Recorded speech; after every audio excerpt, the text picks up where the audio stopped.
Au moment où nous voyons remis en cause le socle des conquêtes sociales de la libération, nous,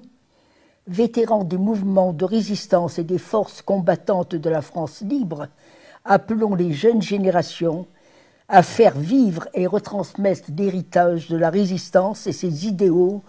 toujours actuels de démocratie économique, sociale et culturelle.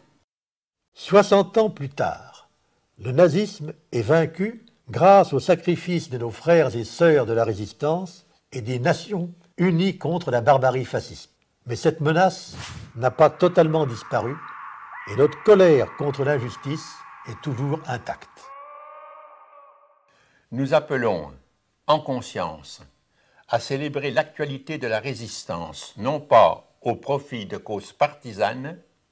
mais pour proposer aux générations qui nous succéderont d'accomplir 3 gestes humanistes et profondément politiques au sens vrai du terme, pour que la flamme de la résistance ne s'éteigne jamais. Nous appelons d'abord les éducateurs, les mouvements sociaux, les collectivités publiques, les créateurs, les citoyens, les exploités, les humiliés,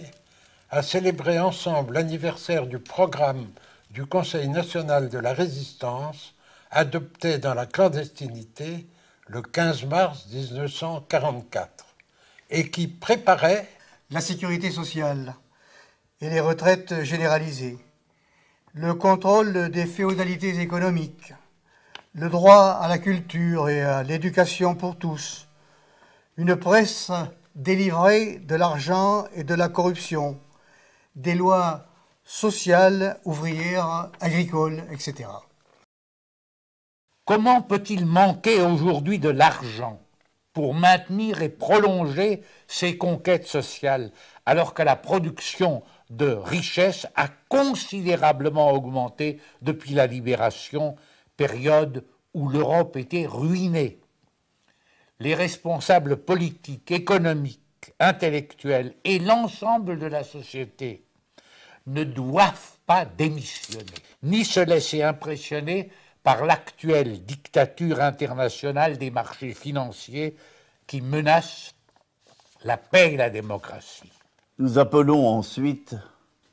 les mouvements, partis, associations, institutions et syndicats héritiers de la résistance à dépasser les enjeux sectoriels et à se consacrer en priorité aux causes politiques des injustices et des conflits sociaux. Nous les appelons à définir ensemble un nouveau programme de résistance pour notre siècle, sachant que le fascisme se nourrit toujours du racisme, de l'intolérance, de la guerre, qui eux-mêmes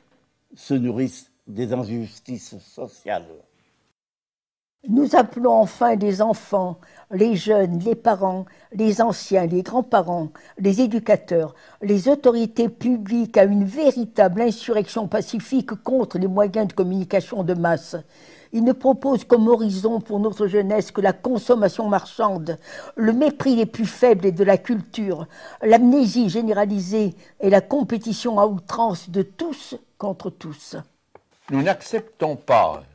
que les principaux médias soient désormais contrôlés par des intérêts privés, contrairement au programme du Conseil national de la résistance et aux ordonnances sur la presse de 1944. Plus que jamais, à ceux et à celles qui feront le siècle qui commence, nous voulons dire avec notre affection, résister c'est créer, créer c'est résister.